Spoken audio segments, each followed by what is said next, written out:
When I found out I was pregnant, I was sitting in CareNet Resource Pregnancy Center with Angie in tears because I was petrified at the positive that came back from my pregnancy test. I was fearful, but I knew that I wanted to place my daughter for open adoption because I loved her and I cared about her and I wanted what I thought was going to be the best for her, and that was to place her for adoption because I wasn't ready to be a parent. I was a sophomore in college and I didn't want my parents to be responsible for raising my daughter and myself. Not only was I a student, but I was also an athlete, and I knew being pregnant I would have to give up that life as an athlete. And I was no longer going to be playing volleyball. I wasn't going to be doing track. And I was worried about what all my classmates were going to think, what my professors might think, if I was going to have to take time out of school, what my parents were going to say, if I was going to be able to finish the year or even my degree altogether. But I knew that with the support from my family and my friends and my roommates and my professors, if I shared my story with them, if I shared everything that was going on, that they would be able to support me and help me get through everything, because you can't do it alone. And I knew that I couldn't do it alone, and that was the scariest part for me, is that I waited 6 months to take the test, even though I knew in my heart that I was pregnant. I was just in denial. So when I, in my heart, knew that I was pregnant and was just apprehensive about going to take a test or taking a test in my dorm room with my roommates, I knew that I needed somebody there with me, an adult and somebody who was a Christian that could pray for me in that moment of the reality setting in that, yes, it was a positive test, even though I already knew it was. So I searched on the internet, local pregnancy centers, and CareNet popped up on my screen. And at that time, they were located in Hampton, and I got in my car one afternoon after class and headed over there and arrived, I think, at like 4:58. They closed at 5, and everybody was heading out of the door, and I got to the door, rang the doorbell, and a few ladies came to the door immediately and asked how they could help me.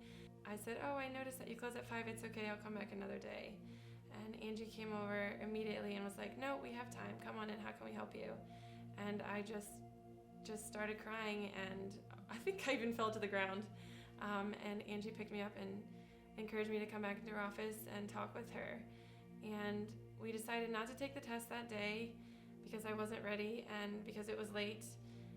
So she prayed for me, and she said that in my heart I already knew, but we would deal with it when I came back.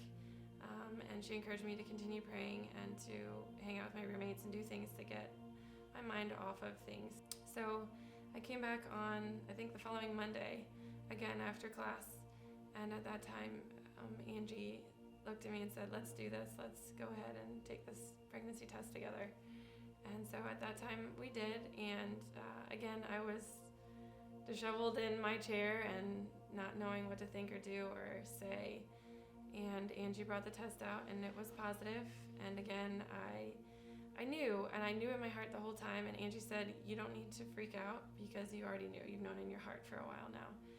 And it felt good to hear that.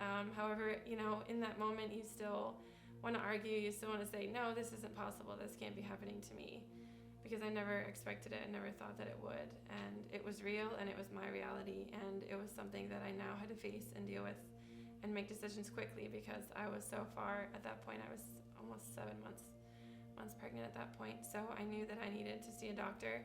They gave me the necessary tools and got me connected to people that I needed to meet with. And from there on, the pregnancy centers were there when I needed them. They offered prayer and support and emails and text messages. Anytime I needed them, I would stop in and say hi and get some support and hugs and love, and say they'll be there anytime that I need them. So my daughter was born January 28th, 2008, after 37 hours of really hard, long labor. And my mom said that she felt like Addie wasn't ready to come out yet. And I, at the time, was ready for her to come out, but after Mom shared that with me, I kind of realized that maybe that was our time together, that it was just her and I. So the hospital was one of the most agonizing experiences that I've ever had, and I knew going into it that I wanted to place her for adoption. But when it came that moment where it was time to release her to the arms of her adoptive parents, it was gut-wrenching, and I didn't think that I was going to be able to go through with it. And every emotion that you could ever feel, I was feeling. And I went home with my parents for a week. I took a week off of school in college and went home, and it was a really awful week. I cried every day, all day, just thinking about it. If I had made the right decision, if I was doubting myself, how things were going to progress from there, if I was going to be able to see her, how often I was going to be able to see her, how she was going to feel, or what she was going to think. But I knew that I had to trust my instincts, that I had to trust the decision that I made, trust in God, and believing that I had made the right decision for her and for myself. And as the weeks went by, and as I got to visit her, because it was an open adoption, it solidified and affirmed the decision that I had made to place her for adoption. And her family was amazing, and I think because I chose an open adoption, because I was able to choose the family and get to know the family before I placed her with them, it gave me a sense of security in knowing who they were and that she was going to be with an amazing mom and dad and have siblings. And so as the time went on, I became excited for her and for myself because I was able to return to school after a year. I went back, I was able to continue with sports. I joined the track team. I developed more relationships at the university. I was giving speeches at pregnancy center banquets, just telling everybody my testimony and touching people's lives, and that meant a lot to me, and that was reassuring again that the decision I made was the right one for me. And I think that everybody is going to have their own story and everybody is going to have their own decision, and I'm not here to say that you should choose an open adoption or an adoption at all. But I think that it's an awesome opportunity, and it's a good thing for people who are in the same shoes as I am, or in school, or a young adult, and you're facing the decision whether you think that you can afford it, or whether you think that you're mature enough or ready to be a parent or not. The day I met Juliana, I do remember that she was, first of all, very striking, beautiful young lady, but scared. She was in a situation that she'd already taken command over, but still was scared, reserved about what she was going to do and how she was going to go forward. I do remember her becoming overwhelmed with emotion and just reaching out to her. I just remembered what that felt like when it was me, and I just wanted to love her in that moment, and I knew she was scared. I'm sorry. I do really remember that day, and even though it was the end of our day, we always make time. We always love them through. We always stand with them. And so it was my privilege and my honor to serve her.